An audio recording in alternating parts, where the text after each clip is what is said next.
Halo semuanya, kembali lagi dengan Kuntari Dira Ambarwati dengan NICCP 219 dari Universitas Nusantara Program Studi Manajemen. Kali ini saya akan menjelaskan tentang machine learning menggunakan KNN. Di sini saya akan melakukan normalisasi dataset, melakukan pengujian dengan menggunakan node partitioning, serta pengujian ketepatan label dengan algoritma naive Bayes, dan melakukan visualisasi agar lebih mudah untuk memahami dataset. Nah, di sini ada dua file. Kita download terlebih dahulu.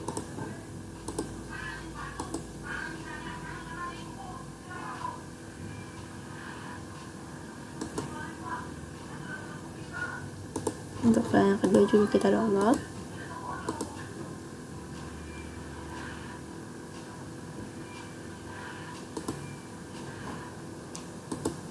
Di sini sudah terdownload, kita langsung masuk ke aplikasi KNN.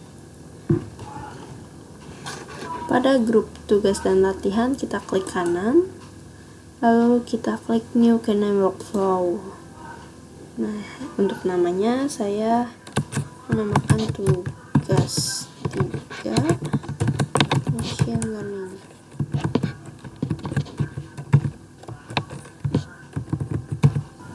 Nah, untuk workflow-nya sudah terbuka. Lalu kita di node repository kita cari Excel Reader. Kita drag. Nah, lalu klik kanan kita configure.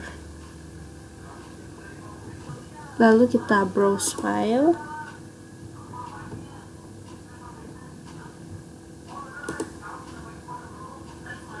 Kita cari file yang tadi sudah kita download.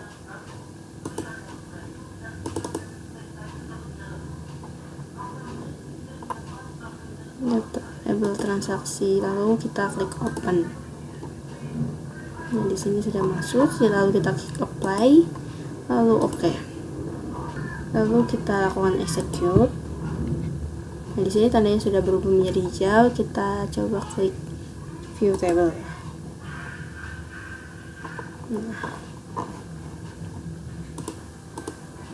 Lalu selanjutnya di node repository kita cari node normalizer.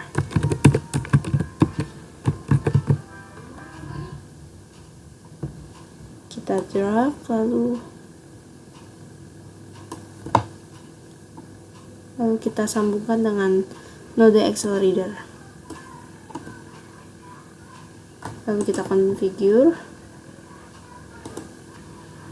Nah, di bagian include itu sudah masuk total. Dan untuk normalization methodnya kita pilih min max.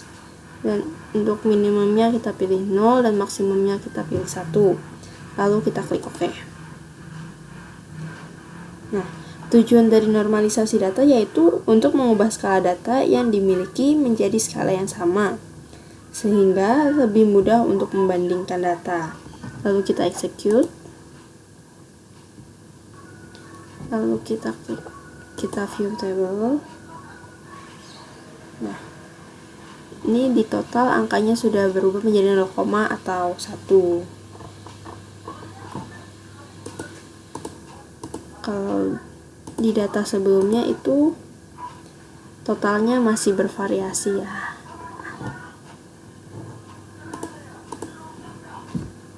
Lalu kita selanjutnya memasukkan node partitioning.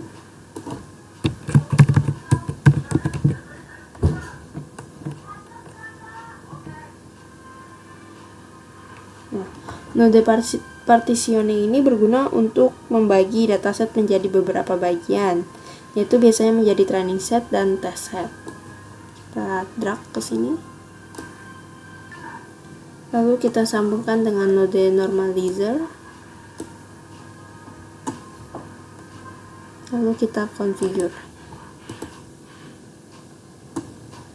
Lalu untuk di relatif kita pilih jadi 80. Lalu pilih draw randomly. Lalu klik apply dan OK. Lalu kita execute. Lalu kita lihat view tabelnya.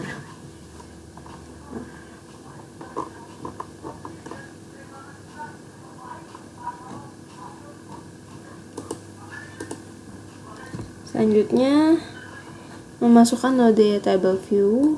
Kita searching table view di sini. Untuk table view ini kita masukkan 2 node.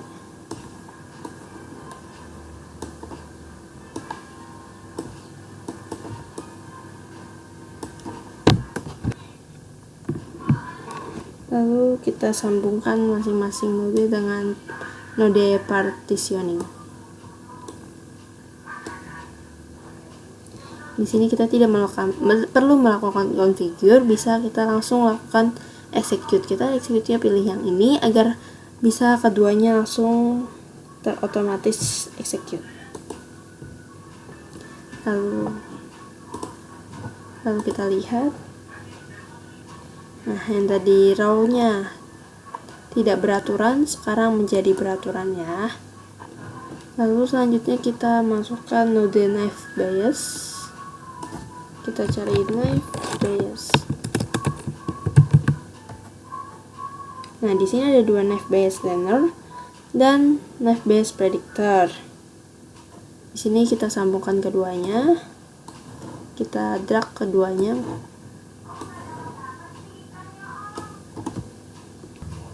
Untuk node knife bias learner, kita sambungkan dengan node partitioning.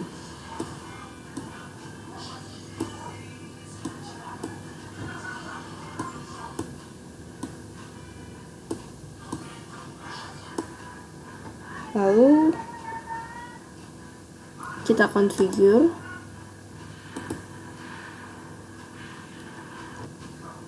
Di maximum number of unique nominal values kita isi 100.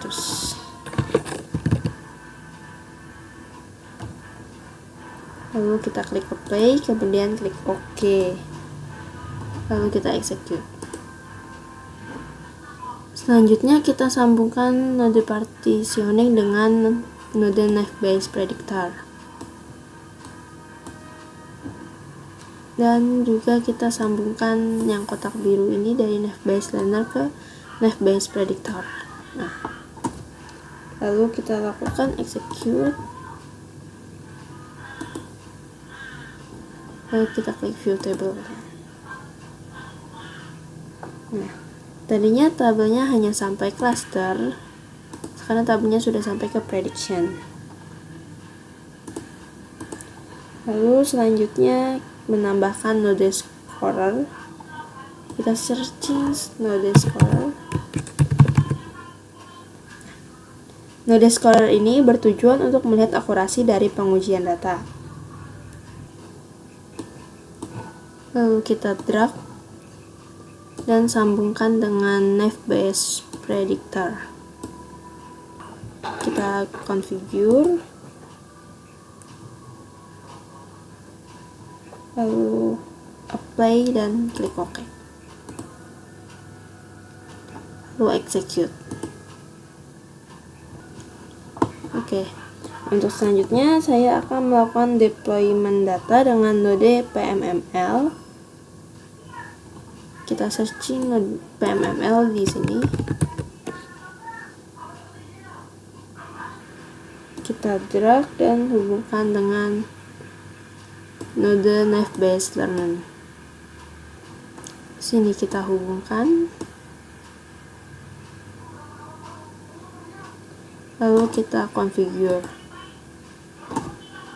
Lalu di bagian right to kita pilih relative to. Lalu kita browse file. Lalu file name-nya kita buat PMML data set transaksi. Lalu kita save. Lalu apply, klik OK, lalu kita execute. Kemudian saya akan menambahkan node PMML reader. Kita drag lalu taruh sini. Lalu kita masukkan node Excel Reader.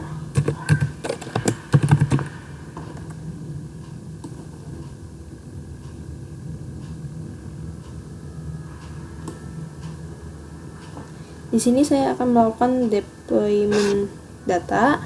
Kita configure Excel Reader-nya. Lalu kita browse file, kita cari data prediksi tentang transaksi. Kita klik open, lalu klik apply, lalu klik OK. Kita pindahkan ke sini.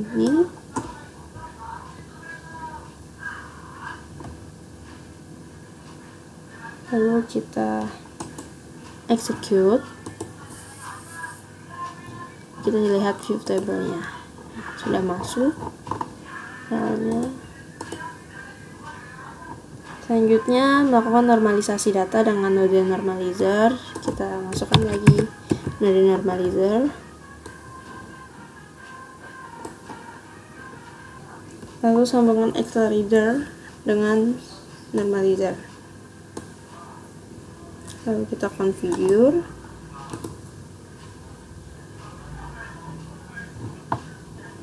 Lalu kita execute.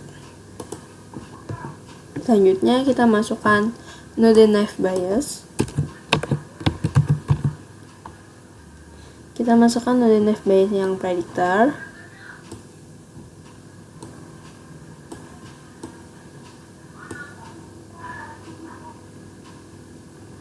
Kita hubungkan dengan node normalizer. Untuk PMML juga kita sambungkan ke node knife bias predictor. Lalu pada PMML reader kita lakukan configure. Kita pilih relative to. Lalu kita browse, kita pilih PMML dataset transaksi, lalu kita klik open. Lalu kita play, lalu klik OK. Lalu kita lakukan execute. Nah, sudah hijau. Lalu kita lakukan execute pada node knife bias. Selanjutnya kita masukkan node denormalizer. Nah, ini berfungsi untuk mengembalikan datanya ke skala yang semula. Kita drag ke sini, lalu kita hubungkan normalizer ke denormalizer, dan juga sambungkan knife bias juga. Lalu kita lakukan execute, lalu kita lihat tabelnya. Nah, untuk bagian total ini, bagian total sudah berubah dan tidak lagi menggunakan skala 0 dan 1 seperti data yang sebelumnya. Selanjutnya saya akan melakukan visualisasi data. Sebelumnya terlebih dahulu saya akan melakukan grouping. Kita cari node group by. Kita masukkan node group by. Lalu kita sambungkan node denormalizer dengan node group by. Lalu kita configure. Untuk customer kita pindahkan ke group columns, dan untuk di manual aggregation kita pindahkan total, dan di aggregationnya kita pilih sum. Lalu kita klik apply, kemudian OK. Lalu kita execute. Selanjutnya saya akan melakukan visualisasi menggunakan bar chart. Kita searching node bar chart. Kita drag ke sini. Lalu kita sambungkan node group by ke node bar chart. Lalu kita configure. Untuk kategori dimensionnya ini otomatis terisi customer. Lalu untuk include-nya sudah termasuk sum. Lalu untuk title-nya saya akan ubah namanya menjadi data rentang transaksi.